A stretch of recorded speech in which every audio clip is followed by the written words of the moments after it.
The Kesh auction station smelled like burnt metal and old fear.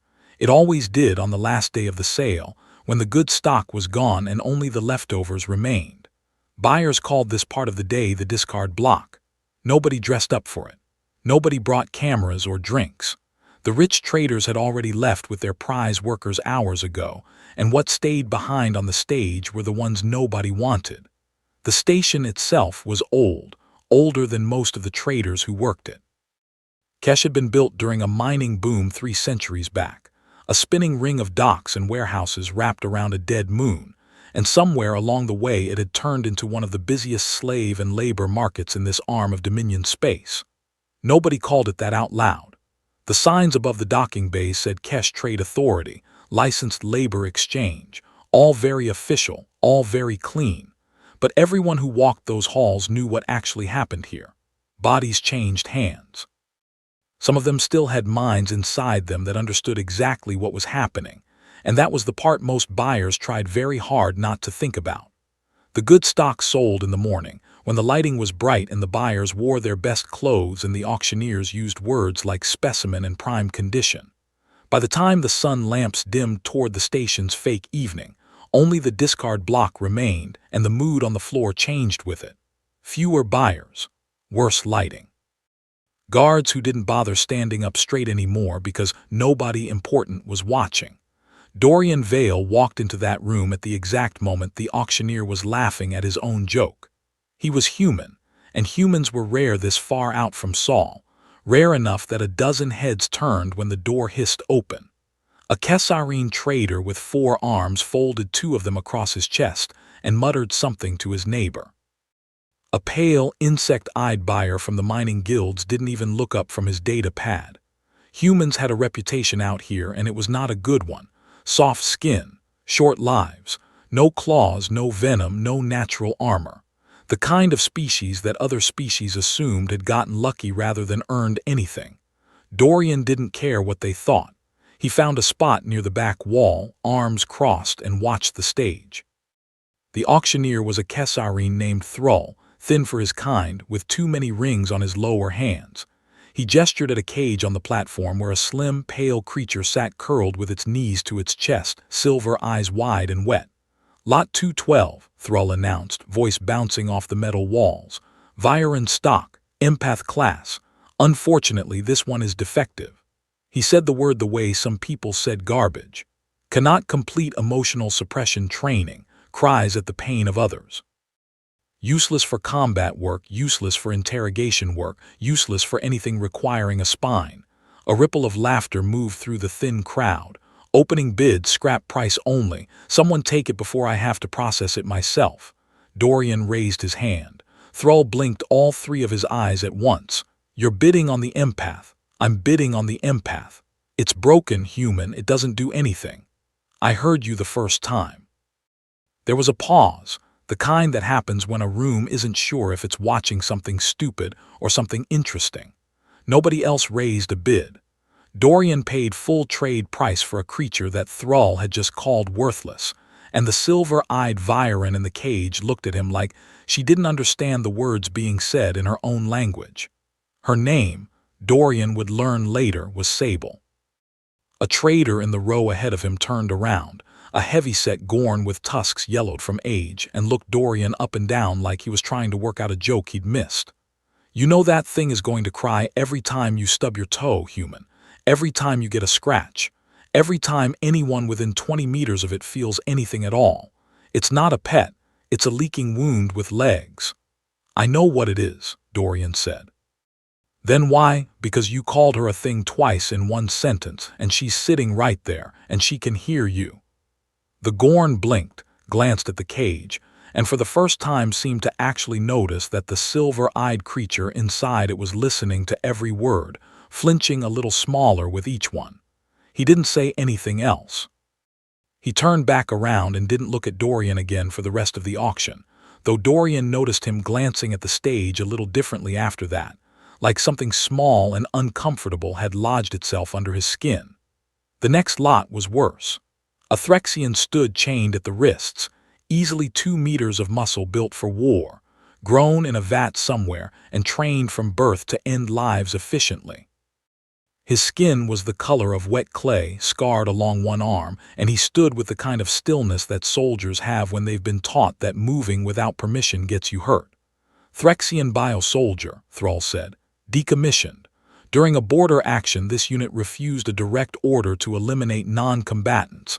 Refused 3 times. His handlers tried to correct the behavior. It did not correct. Thrall tapped a stylus against his pad. A soldier who won't fight children isn't a soldier anymore. He's spare parts, organ harvest value only. The Threxian did not react to any of this. His eyes were fixed on some point past the crowd, past the walls, somewhere very far away. Dorian bid again. This time the whispers were louder. A Sill trader near the front actually laughed out loud. You bought the crier, now you're buying the coward too. He's not a coward, Dorian said, not raising his voice. He looked at a line and didn't cross it. That's the opposite of a coward. Nobody had an answer for that. Dorian paid, and the Threxian Corin, though Dorian didn't know his name yet, was led off the platform in chains that Dorian immediately asked to have removed. Lot 214 didn't move at all. It was small, gray, folded in on itself in the corner of its cage, limbs tucked so tightly it looked more like a stone than a person. Thrall didn't even bother with a full introduction.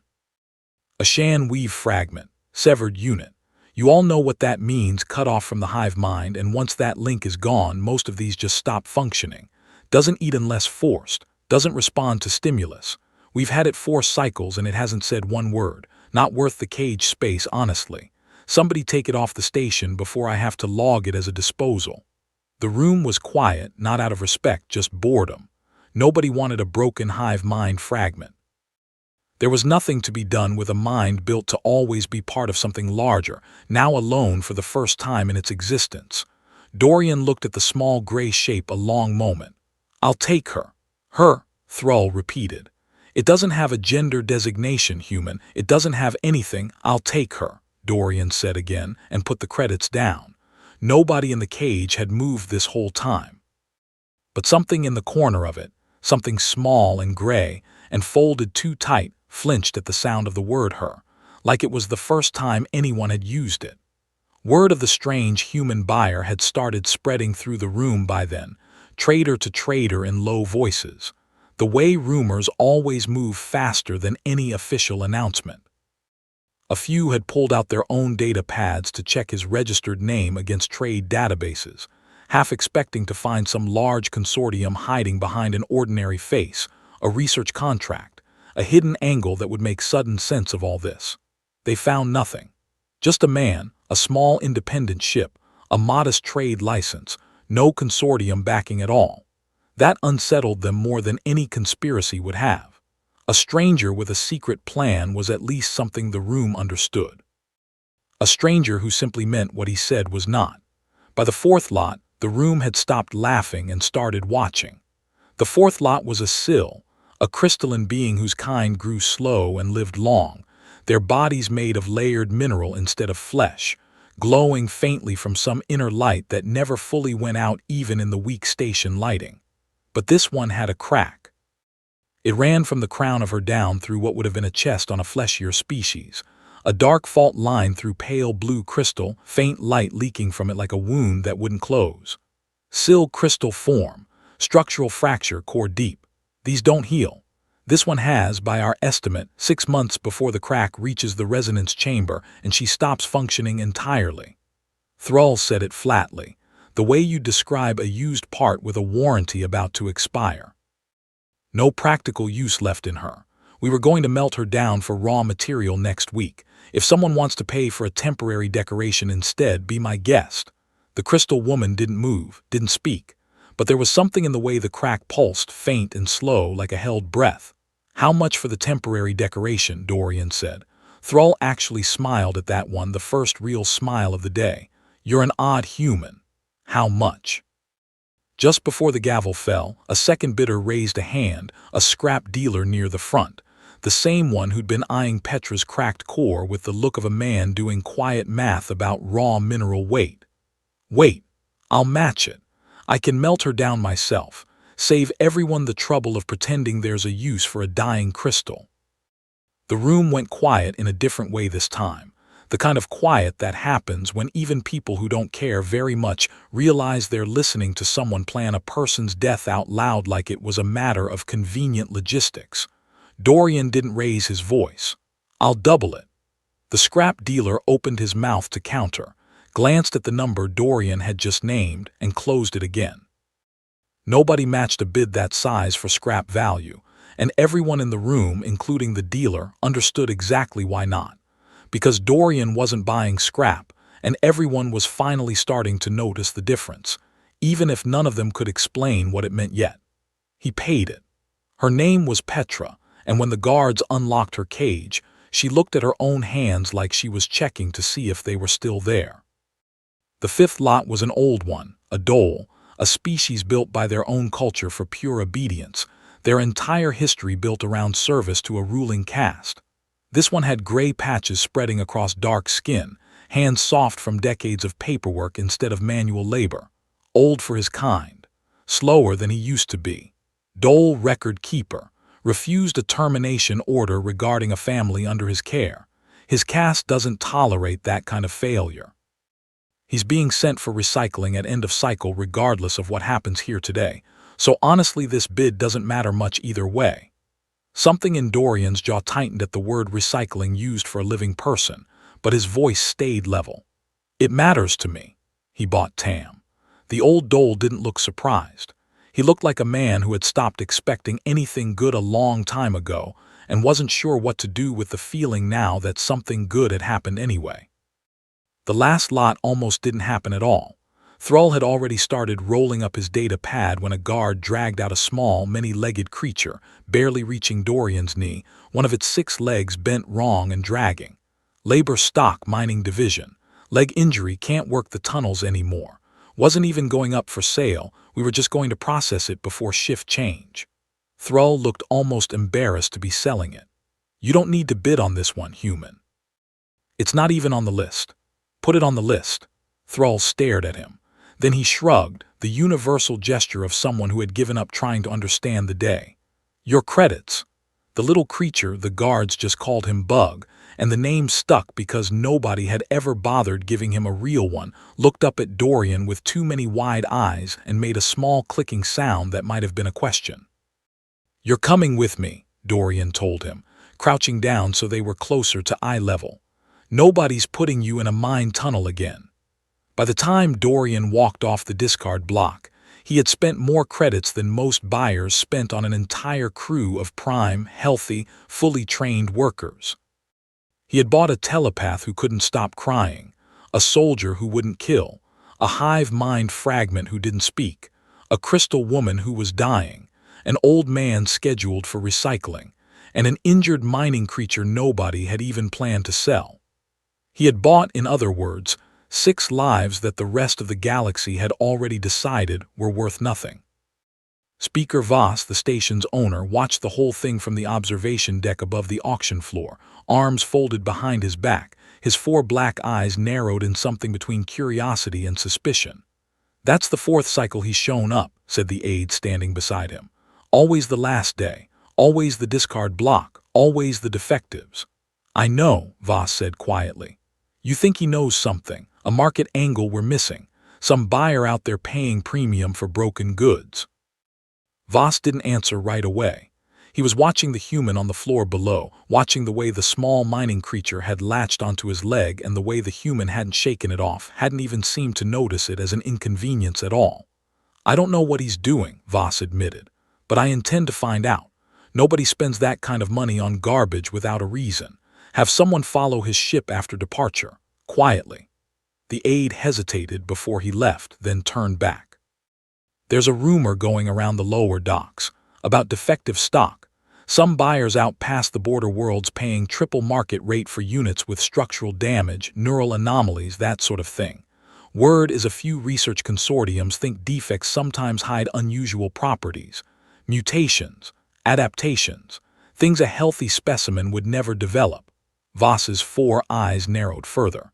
"You think the human is a broker for one of these consortiums?" "I think it's the only explanation that makes sense. Nobody pays full trade price for garbage out of kindness. There's no profit in kindness. The Dominion classification system exists for a reason, the aide added, almost defensive now, as if he could feel the ground shifting under a belief he'd never questioned before. Every species that joined the Dominion agreed to it. A unit that can't perform its designated function is a unit that costs more to maintain than it produces. That's not cruelty, Speaker, that's just arithmetic. I know the arithmetic, Voss said. I built half my fortune on it. He was quiet a moment, watching the empty auction floor below, the cages already being cleared for tomorrow's fresh stock. I only find myself wondering lately who decided what counts as a designated function in the first place. A species that can't stop feeling other people's pain gets called broken. A species built to feel nothing at all never does.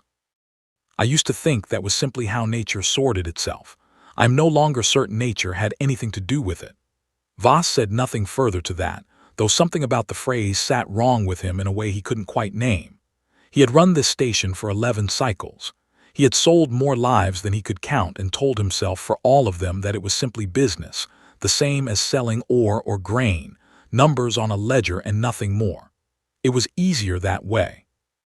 He had built an entire career on the comfortable idea that a defective unit was worth exactly what the market said it was worth, and not one credit more, because to believe otherwise was to admit that every disposal order he'd ever signed had been a mistake. Find out what he's doing with them, Voss said quietly. I want to know before anyone else does. Dorian didn't know any of this yet, of course. He only knew that he'd spent nearly every credit he had, that he had 6 strangers waiting for him at the docking bay who didn't trust him and had every reason not to, and that somewhere behind him on Kesh Station, a man who had never once in his life looked at a defective unit and seen a person was already deciding that Dorian's kindness was a business strategy he simply hadn't figured out yet. The ship was called the Second Chance, and it was smaller than Dorian would have liked for 6 new passengers, but it was home, and it was his, and nobody on it answered to anyone but him. He led them aboard one at a time, through a cargo bay he'd cleared out that morning and lined with blankets and crates turned into makeshift beds. Sable flinched at every sound. Corin stood at the door like he was still waiting for orders, shoulders squared, jaw tight. Nix, the little gray weave fragment, curled into the darkest corner of the room and didn't move. Petra stood very still and watched the ceiling lights like she'd never seen anything like them, which, Dorian realized, she probably hadn't. Sills didn't usually get to see much beyond the mines and the auction cages. Tam sat down slowly on a crate, hands folded, the posture of a man bracing for the next order. Bug pressed himself against Dorian's boot and refused to move from that spot for nearly an hour.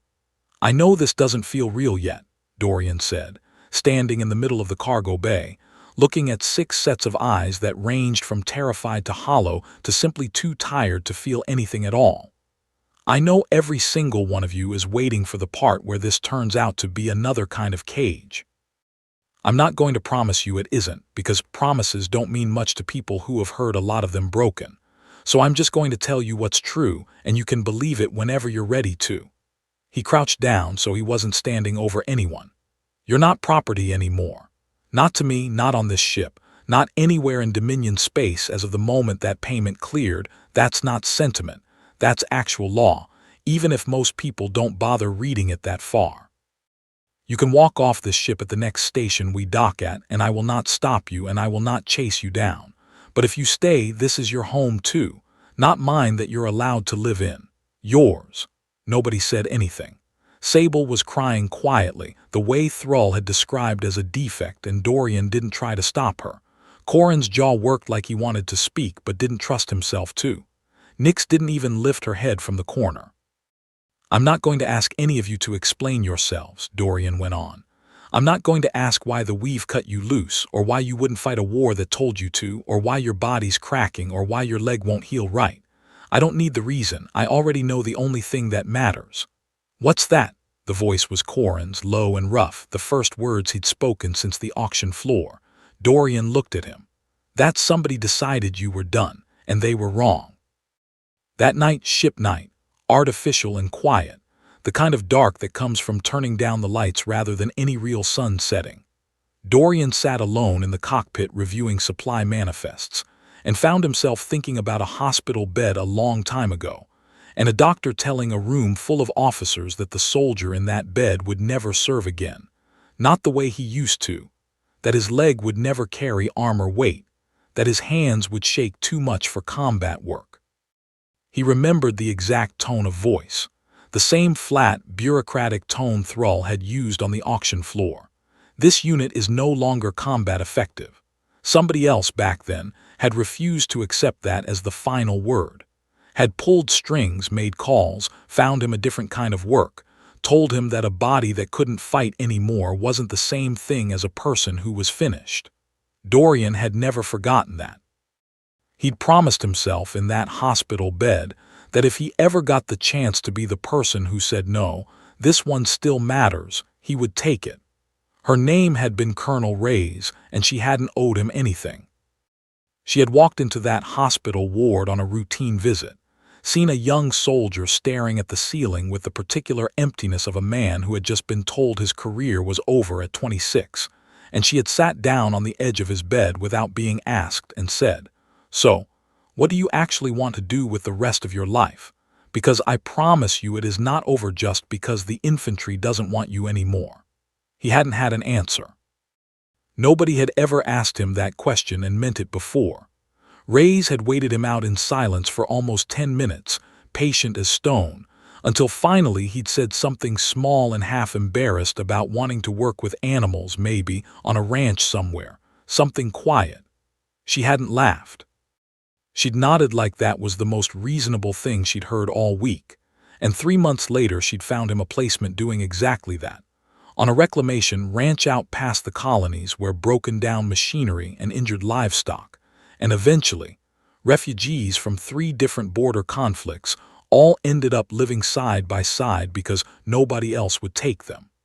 That ranch had taught him more than any hospital or any officer ever had. It had taught him that the word broken was almost always a lie told by people who had stopped looking closely enough to see what was actually there. A horse with a bad leg could still pull a smaller cart. A refugee with a limp could still teach a child to read. A machine with a cracked casing could still run for another decade if somebody bothered to check instead of assuming. The only thing that made something truly finished was a person deciding not to look anymore. He hadn't expected the chance to come wearing so many strange shapes, out here on a station 3 jumps from anywhere that had ever heard of Colonel Ray's or the ranch or a young soldier who had once believed his life was over at 26. But here it was anyway, sitting in cages, waiting to be told they still mattered. A soft chime interrupted his thoughts, a proximity alert, distant, nothing urgent yet, just a ship on long-range scan matching course, a full system behind them. Probably nothing. Dorian noted it, filed it, and went back to his manifests. He didn't know yet that Speaker Voss's man was already 3 jumps into following him, or that the report being filed back on Kesh Station described his cargo not as 6 free individuals starting a new life, but as unregistered defective units of undetermined value. He didn't know that somebody in the Dominion's enforcement office was about to read that report and get very interested indeed.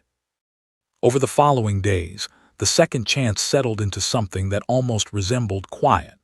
Sable stopped flinching at every footstep by the 3rd day, though she still couldn't be in a room where 2 people argued, even about something as small as which ration packs to eat first.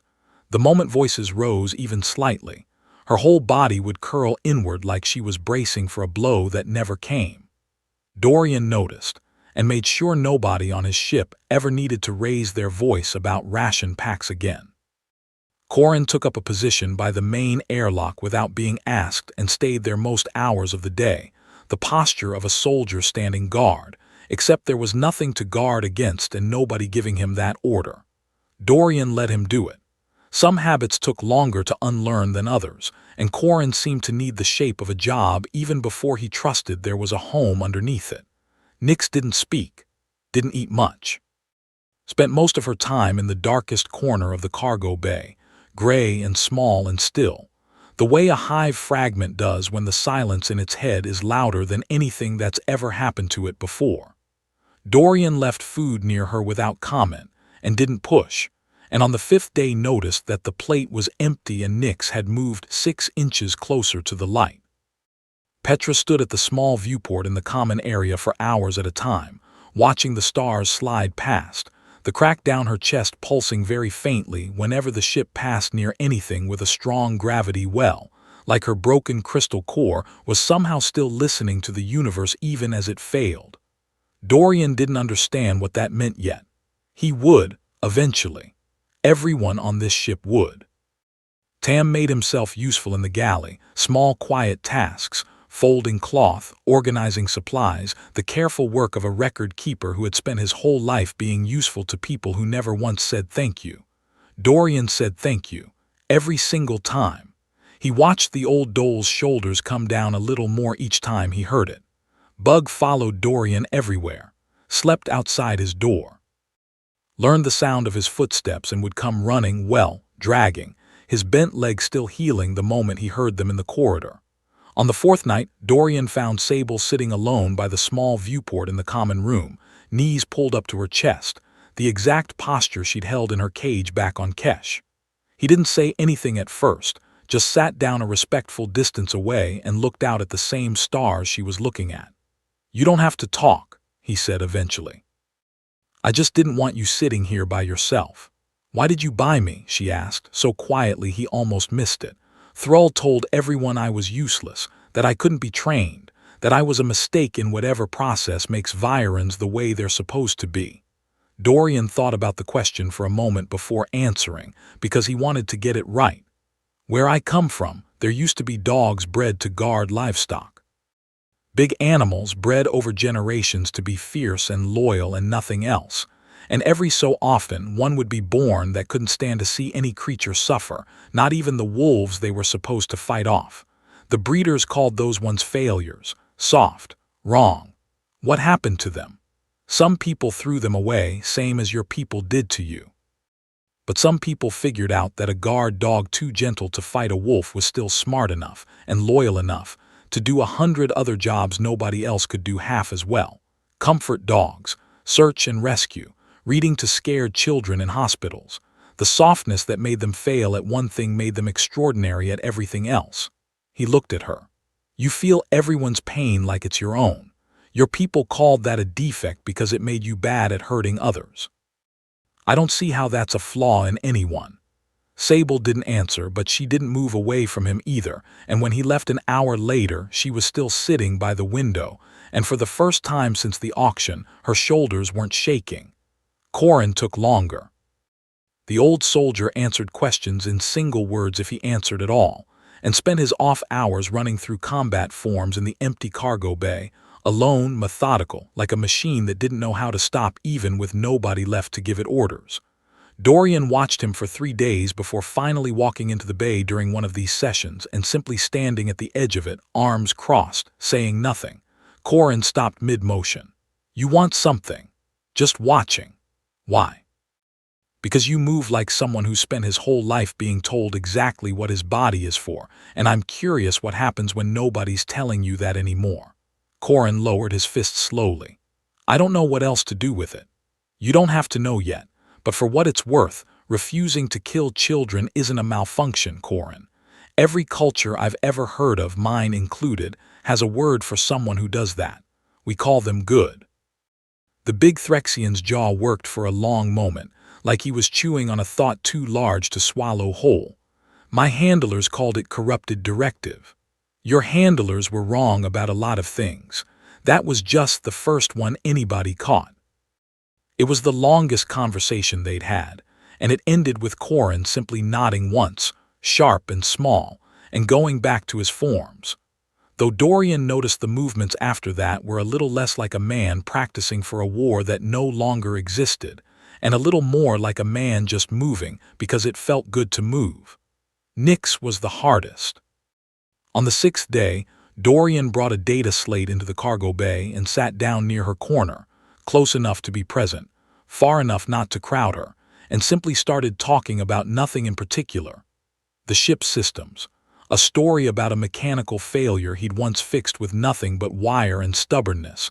small, unimportant things that didn't require any response. He did this every day for a week before Nix finally spoke. "Why?" she said, the word cracked and unused, like a door opening on hinges that hadn't moved in years. "Why what? Why do you keep talking? I don't answer." Dorian looked over at her, small and gray, curled just slightly less tightly than she had been a week ago. "Because I figure it's been a long time since anyone talked to you like you were still in there. I didn't want to add to the silence." Nix didn't say anything else that night. But 2 nights later, when Dorian sat down in his usual spot and started talking about nothing again, she moved just slightly, just a few inches closer to where he sat and closer to the light. Petra's healing, if that was even the word for it, showed itself differently.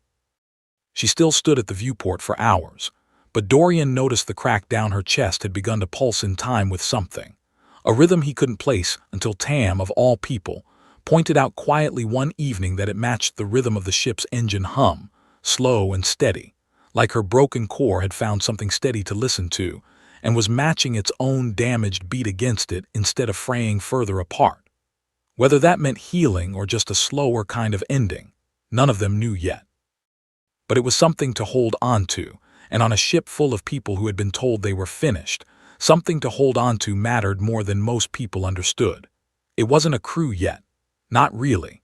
It was 6 strangers and 1 human on a small ship, all of them still waiting to see if this was really different or just a slower kind of the same old thing. But it was something. And on a ship that small, something was already more than any of them had been given in a long time. Tam, meanwhile, had quietly appointed himself the ship's record keeper without anyone asking, the same role he'd held for decades among his own people, before one act of conscience had ended that career. He kept a small log of supplies, of names, of small things worth remembering. The day Nix spoke her first word, the day Corin stopped sleeping with his back against the wall like he still expected an attack from behind.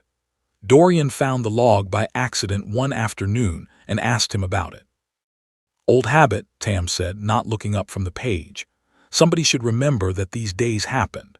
Where I come from, nothing was ever written down about a life unless it served the caste above it. I always thought that was wrong. People deserve to have their good days counted somewhere, not just their failures." "You were sentenced to recycling for refusing an order," Dorian said. "Can I ask what the order was?" Tam's hands went still over the page. "A family I had served for 30 years. Their youngest was born with a weakness in his legs, would never walk without help. The caste ruling was that such children should not be permitted to reach adulthood, that it was a mercy, that it was efficient. I was ordered to see it done quietly, and I was very good at doing things quietly for 30 years, and for the first time in my life I said no." He finally looked up. "I do not regret it.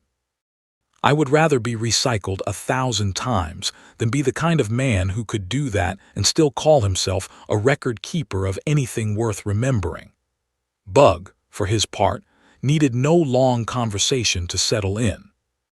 He simply attached himself to Dorian's daily routine the way a much smaller animal attaches itself to warmth, following him from cockpit to galley to cargo bay, clicking happily whenever Dorian scratched the ridge behind his head plates, and by the end of the first week had taken to sleeping curled directly across the threshold of Dorian's quarters, small and content, his once injured leg healing straighter every day under the ship's medical unit's slow attention. He didn't need philosophy or history to understand what had happened to him.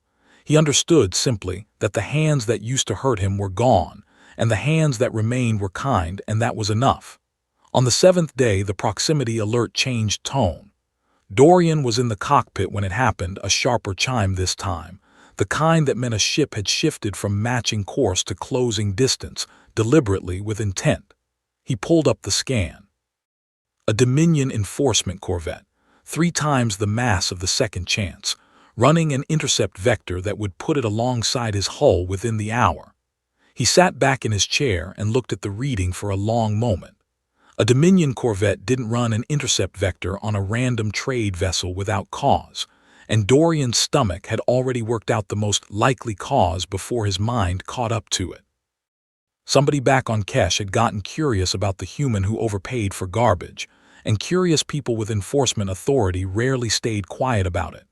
He pulled up the ship's registry paperwork out of habit, the bill of sale for 6 passengers now free under Dominion transfer law, the kind of document that should have settled any question before it was even asked. He hoped it would be enough. He had a feeling, sitting there in the low hum of the cockpit lights, that it might not be. Behind him in the corridor, he heard the soft scrape of Corin's footsteps. The old soldier had heard the change in the ship's tone too, some instinct from a life of combat drills that never fully switched off, and he was already moving toward the cockpit without having been called. "Trouble?" Corin asked from the doorway. Dorian looked at the reading one more time, then back at the Threxian standing in his doorway, a man the galaxy had called defective for refusing to hurt children, now standing quiet and ready in a doorway because he'd heard a change in engine tone from 2 rooms away and come to check if his new family was safe. "Might be," Dorian said. "Get everyone to the common room. I think it's time I told you all a little more about why I do this." Behind Corin, small and quiet, Nyx had come out of her corner for the first time in days and was standing in the corridor too, listening. The hail came through 30 minutes later, a clipped, official voice filling the cockpit speakers. "Independent vessel Second Chance, this is Dominion Enforcement Corvette HFY. Cut engines and prepare for inspection. You are carrying unregistered defective biological units in violation of station transfer protocol.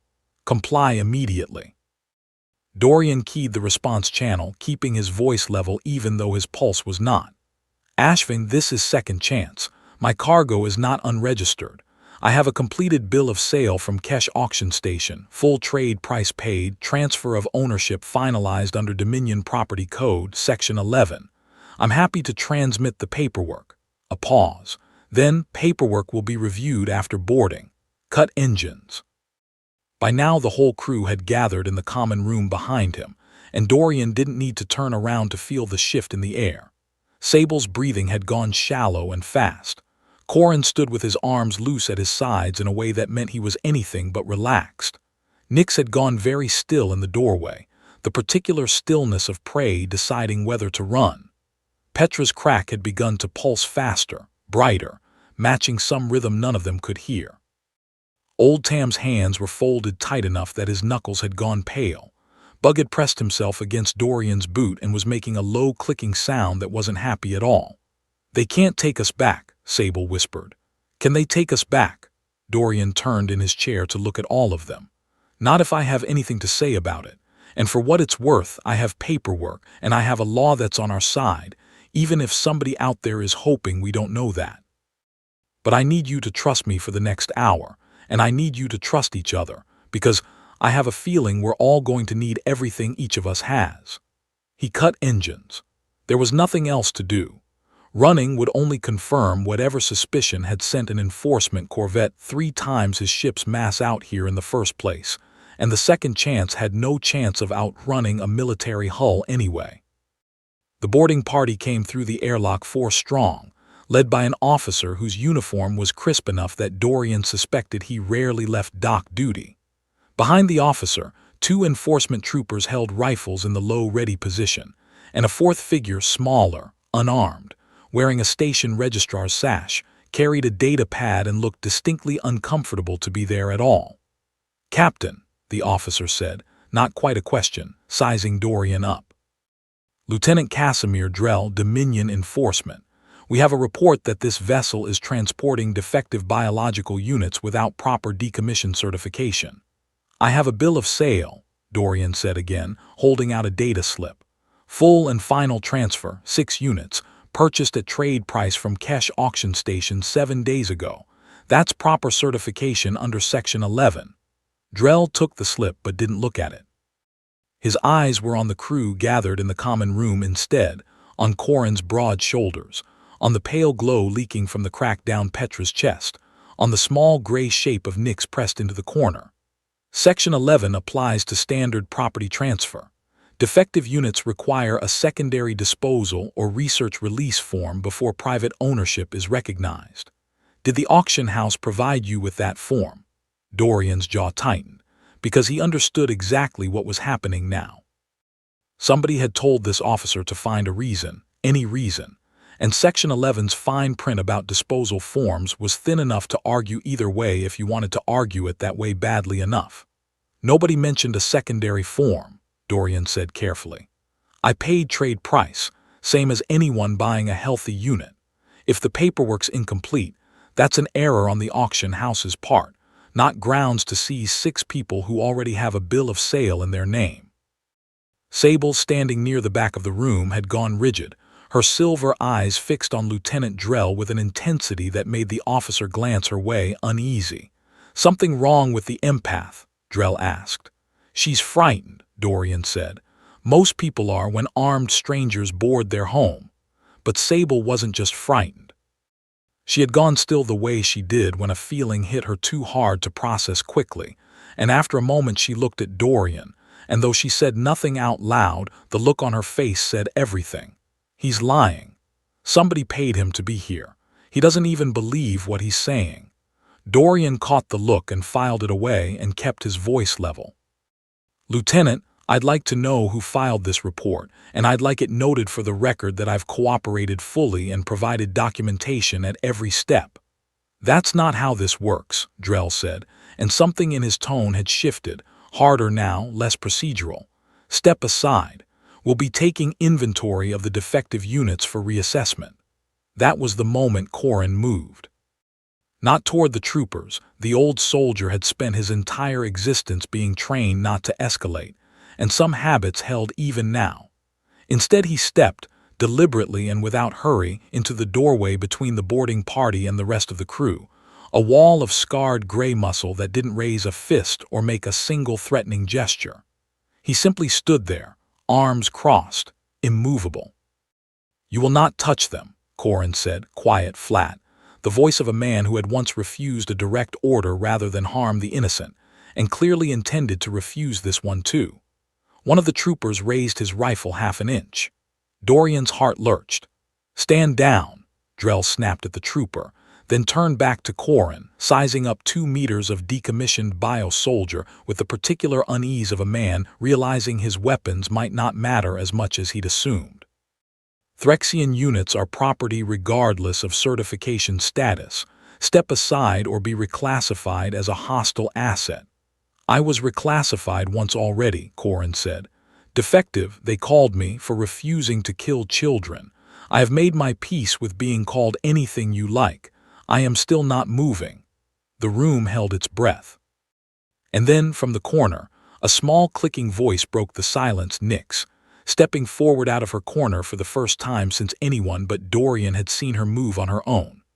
They are not alone, she said, the words rough and slow, but clear. Neither am I. Something about a hive fragment who hadn't spoken in months choosing this exact moment to declare herself part of something again seemed to unsettle Lieutenant Drell more than Corin's wall of muscle had. He glanced at his registrar, the uncomfortable one holding the data pad. Run the ownership registry. Confirm the transfer. The registrar, a thin, nervous sill named Erevan, it would turn out, tapped through several screens, and his expression shifted from anxious to genuinely surprised. Sir, the transfer is confirmed. Full trade price, properly logged, 6 units, current owner Dorian Vale, no outstanding claims from Kesh Station or any registered consortium. He looked up. Sir, this transfer is entirely legal. I don't see any grounds for reassessment. Drell's expression flickered, and for one moment Dorian saw the truth underneath the crisp uniform. A man who had been sent out here on somebody's private errand, dressed up as procedure, and was now discovering the procedure didn't actually support him. There's still the matter of the structural defects, Drell tried, weaker now. Public safety concerns. A cracked sill core, a severed hive fragment, these units could become unstable. Petra, who had not said a single word since the auction floor, stepped forward then into the light, and the crack running down her crystal chest pulsed once, bright and steady. I have been unstable for 6 months, she said, her voice like glass chimes, slow and deliberate. I have not hurt anyone. I have not become anything except tired of people deciding what I am before they ask me. For a moment, nobody on either side moved. Lieutenant Drell looked at Corin's unmoving wall of muscle, at Petra glowing steady in the low light, at Nyx standing straighter than a severed hive fragment should have been able to stand. And Dorian could see the exact instant the officer realized this was not the frightened, disorganized cargo of broken units he had been told to expect. Whatever report had reached him back on Kesh had described 6 pieces of damaged property waiting to be reclaimed without resistance. What stood in front of him instead looked, for the first time in any of their lives, like something that could not easily be taken from anywhere. It was Tam who ended it, in the end, not with strength, not with a declaration, but with the quiet, patient skill of 30 years spent reading legal codes for a caste that had never once thanked him for it. "Lieutenant," the old dole said, stepping forward with his hands folded, unhurried, "may I see the report that authorized this boarding? Not the boarding order itself, the original complaint. I have some experience with Dominion property statutes, and I would like to see under which subsection this inspection was authorized." Drell hesitated, and that hesitation told Tam everything he needed to know. "That information is not required to be. It is, in fact, required," Tam said gently, "under Enforcement Procedure 9, which states that any boarding action targeting private property must cite the specific statute and complainant identity in the boarding log, precisely so that abuse of enforcement authority for private commercial disputes can be traced and prosecuted. I would be happy to recite the exact wording if it would help. I spent 30 years keeping records for a caste that insisted on that kind of precision, Lieutenant. It is, if nothing else, a skill I still have." The color drained slightly from Drell's face. Behind him, Irevan the registrar was already pulling up Enforcement Procedure 9 on his data pad, nodding slowly, confirming every word. "This complaint," Tam continued, still gentle, still patient, "was filed by a private commercial party, wasn't it? Not a Dominion office. Someone with a financial interest in seeing this transfer reversed. Nobody answered. Nobody needed to." Lieutenant Drell stood very still for a long moment, looking at 6 people the galaxy had called broken. A wall of quiet muscle that wouldn't move. A hive fragment who had chosen to belong to something again. A crystal woman standing in her own light. An old record keeper who knew the law better than the men enforcing it. A telepath who could read a lie the moment it formed. And a small many-legged creature pressed protectively against his owner's leg, clicking low and steady. And made the calculation that men who send other men to do dishonest work for them rarely thank the ones who get caught doing it. "Stand down," Drell said finally, to his own troopers, his voice flat. "We're leaving." Back on Kesh Station, Speaker Voss received the report of the failed boarding with the particular stillness of a man who has just watched a plan fall apart in front of witnesses. The registrar confirmed the transfer as legal, his aide reported, not quite meeting his 4 eyes. Lieutenant Drell was forced to stand down. There's already talk on the lower docks about it. Buyers asking why an enforcement corvette went after a properly documented purchase. "Then we handle it a different way," Voss said after a long moment. "Quietly this time. No uniforms, no paperwork, nothing with my name anywhere near it." "Sir, if you're suggesting—" "I'm not suggesting anything," Voss said, in the tone of a man who has decided long ago that plausible deniability was worth more than honesty ever could be. "I'm simply noting that the Ashgrel operate in that sector, and that Ashgrel captains have never once turned down a paying contract in the history of their existence. What happens after that is entirely their business." He told himself, as he placed the call, that this was still simply business. Numbers on a ledger. Nothing personal in it at all. It was easier that way. It had always been easier that way. He did not let himself think too hard about the fact that somewhere out past the border, 6 people who had finally been told they mattered were about to be reminded violently that not everyone agreed. They should have simply left it there. That was what Dorian told himself afterward, in the hours that followed, turning the whole encounter over in his mind. A tense hour, a legal victory, a corrupt officer sent home with his tail between his legs. It should have ended clean. It didn't. 6 hours after the Ashvin peeled away, a new set of proximity alerts lit up across every scanner on the Second Chance at once. Not 1 ship this time, but 4, closing fast from 2 directions, running dark, no registered transponder codes at all. Raiders. The kind that operated just outside Dominion patrol routes, hired quietly by people with money and grudges and no interest in doing their dirty work through official channels a second time. Ashgrel Raiders, Corin said grimly, reading the scan data over Dorian's shoulder.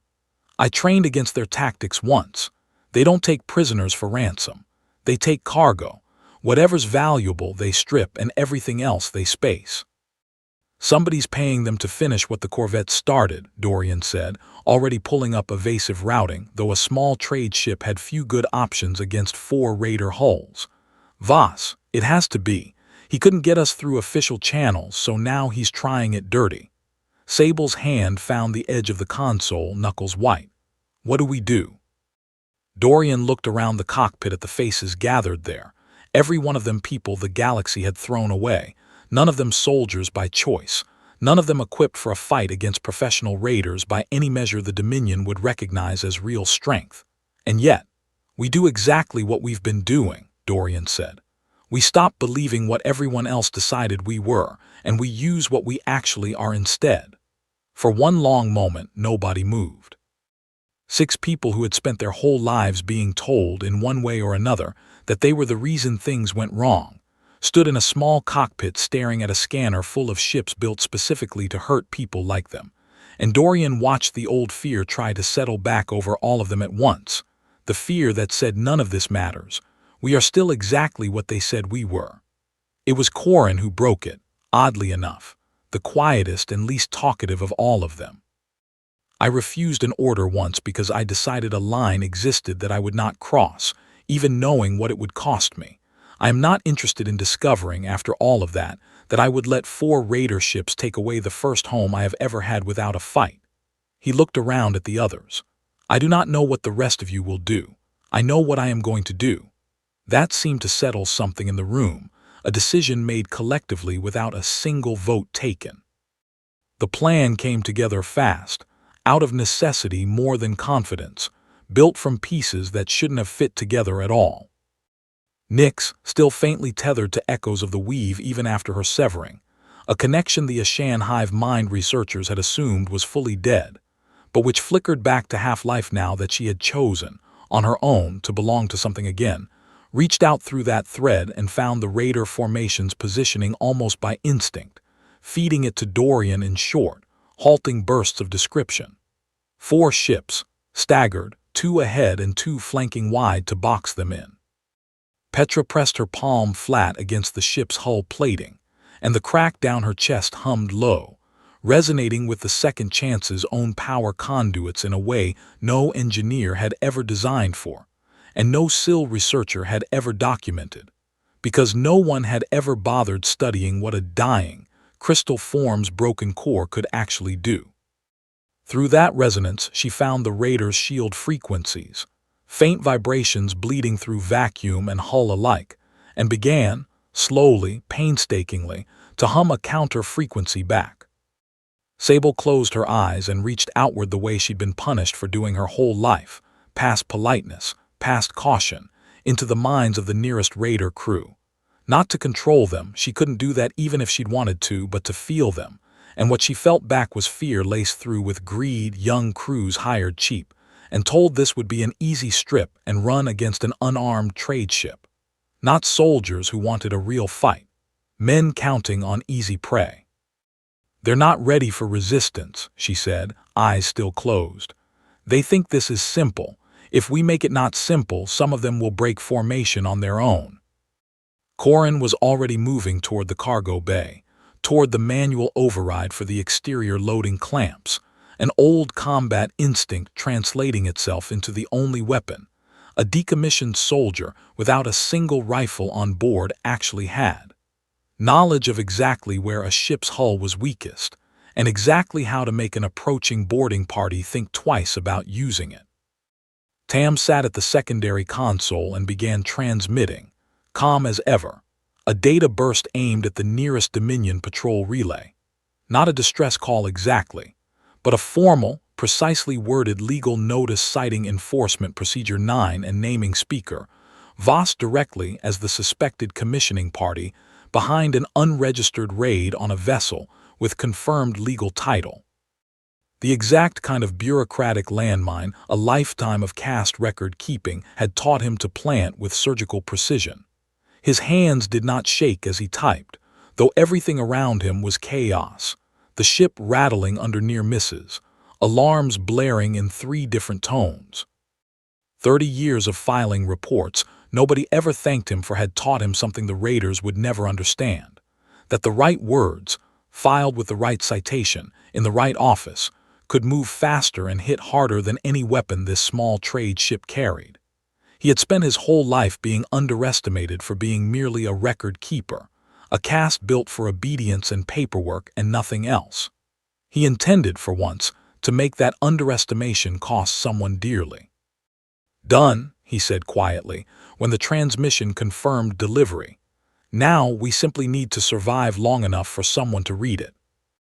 And Bug, small and quick and far better suited to tight spaces than any of them, disappeared into the ship's maintenance crawlways with a spare tool kit clenched in his mandibles, working his way toward the external sensor housing to do the one thing none of the others could: physically disrupt the raiders' targeting lock from the outside, a job built for something small enough to move where nothing bigger could follow. The first raider ship broke off entirely 11 minutes into the encounter, its crew rattled by a counter-frequency screech bleeding through their own shields that Petra's crack had built note by resonant note. A sound Sable confirmed through half-formed impressions of raider minds as somewhere between deeply unpleasant and genuinely frightening, an unexplained malfunction their own sensors couldn't account for. Petra herself stood with both palms pressed flat against the cold hull plating the entire time, eyes closed, her whole crystal body trembling faintly with the effort, the crack along her chest blazing brighter than any of them had ever seen it. And when the first ship finally peeled away into the dark, she staggered and would have fallen if Tam hadn't caught her, murmuring something too quiet for the others to hear, something that sounded almost like thank you, in a voice too tired to be anything but sincere. The second stalled its approach when Bug's tampering sent its targeting solution, jumping erratically between 3 false contacts that didn't exist, buying the second chance nearly 4 full minutes of clean maneuvering room that Dorian used to put the ship's slim profile behind a drifting stretch of old mining debris, breaking 2 separate weapons locks in the process. The third ship pushed in close enough to attempt a boarding, magnetic clamps latching onto the outer hull with a shutter that ran through the whole ship, and it was Corin who met that boarding party at the airlock. Not with violence, though every one of them expected it, and every one of them had rifles raised and ready for it, but with the door simply refusing to open at all. Override locks engaged from the inside with the same methodical patience the big Threxian had once used to refuse an order to fire on children, standing immovable on the other side of a door that would not yield no matter how many charges they tried to set, buying time, always buying time, until the raiders' own sensors began flashing warnings about a Dominion patrol response vector that Tam's careful, precisely filed complaint had summoned faster than any of them expected. Dorian's hand stayed steady on the controls, but his mind, for just a moment, went back to that hospital bed again, to the flat voice telling him he was no longer combat effective, to how small and finished he had felt in that instant. He understood, watching his crew work around him now, each of them turning some old wound into the very thing keeping all of them alive, exactly why that memory kept surfacing tonight. He had spent years since then believing that Colonel Reyes had saved him by finding him something soft to do instead of something hard.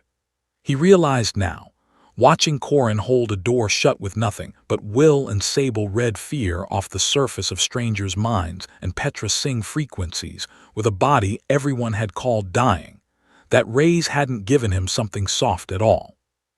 She had simply been the first person to notice that broken did not mean without a purpose, and that the purpose was often something no healthy, undamaged version of the same person would ever have found. The fourth ship was the one that mattered, the one carrying, Sable confirmed through the raw fear static of its crew's surface thoughts, the actual contract details, the actual name of the party who'd paid for all of this. That ship held its position longest, its captain clearly under direct orders not to retreat regardless of cost, and it was that ship's weapons officer who finally got a clean shot lined up on the second chance's engine housing. The shot never landed. Nyx, reaching through her half-healed thread of connection one last time, found the one thing a raider crew forced to work quickly and quietly could never fully hide from a mind built to read networks: the coordination lag between the fourth ship's targeting computer and its human gunner, a half-second gap that existed in every rushed, poorly maintained raider vessel in this sector, and she pushed that half-second into Dorian's awareness with a clarity that startled even her. "Now," she said. "Turn now." Dorian turned. The shot went wide, clipping nothing but empty vacuum, and in the half-second of confusion that followed, Tam's transmitted complaint bore its fruit at last. 3 Dominion patrol vessels, summoned by a formal legal notice naming Speaker Voss as the commissioning party behind an illegal raid, dropped out of transit exactly where the raiders' own retreat vector would have taken them. And the fourth ship, faced suddenly with a legitimate enforcement response, instead of the easy, deniable strip and run it had been promised, broke off and fled into the dark rather than be caught red-handed in a raid with a paper trail leading straight back to its employer. It was quiet for a long time afterward, the kind of quiet that comes after fear finally lets go of a body all at once, leaving everyone a little unsteady on their feet. Dorian found them all gathered in the common room an hour later, nobody quite ready to sleep yet, everyone still running on the last of whatever had carried them through. Sable sat with her knees pulled up but her shoulders loose, no longer bracing. Corin sat on the floor with his back against the wall, not out of old habit this time, but simply because he was tired, genuinely, comfortably tired, the way a person gets after doing something that mattered. Nyx sat closer to the center of the room than she ever had before. Petra's crack had gone quiet and steady, no longer pulsing with strain, simply glowing faint and warm like a lamp left on for comfort rather than necessity. Tam was writing something in his little log, a small smile on his face that Dorian hadn't seen there before. Bug lay curled against Dorian's side, exhausted, one leg, the once injured one, stretched out straight and strong. "We did that," Sable said quietly, like she still couldn't quite believe it. "All of us, together." "The things they call defects," Corin said, working it through slowly like a man solving a problem he'd carried for years. "My restraint, your empathy, Nyx's connection, Petra's crack, Tam's patience, Bug's size, every single thing they used as a reason to throw us away, was the exact thing that saved us tonight," Dorian finished. "Nobody who threw you out ever really looked closely enough to understand what they were losing. They just saw something that didn't fit the shape they wanted and decided that made it worthless. It never occurred to a single one of them that the shape they wanted might just be too small." Nyx, quiet Nyx, who had gone months without a single word before this ship, looked up at that. "You knew this would happen, that we would be enough." "I didn't know," Dorian admitted. "I hoped. There's a difference. But I've spent a long time watching people get written off by other people who never once bothered to find out what they were actually capable of, and every single time, without fail, the ones who got the chance to prove it wrong did exactly that." He looked around the room, at 6 faces that had started this week as strangers and were finishing it as something else entirely. "You didn't need me to save you tonight. I just opened a door. You did the rest yourselves." Word travels strangely out in the border systems, faster than any official channel, carried ship to ship by traders who like a good story more than they like keeping quiet about one. Within 2 cycles, half of Kesh Station had heard some version of the tale, the human who bought every broken thing on the discard block, and then held off a raider fleet with nothing but the very defects everyone had laughed at. Speaker Voss did not survive the scrutiny that followed. Tam's formal complaint, filed in the heat of the moment with a record-keeper's precision, had named him plainly, and the Dominion Patrol response that scattered the raiders had done so specifically because his name was already attached to the report. An investigation opened. Whatever else came of it, Voss never ran another auction on Kesh Station again. And for the first time in longer than anyone could remember, buyers on the discard block started asking auctioneers uncomfortable questions about exactly why a unit was labeled defective in the first place.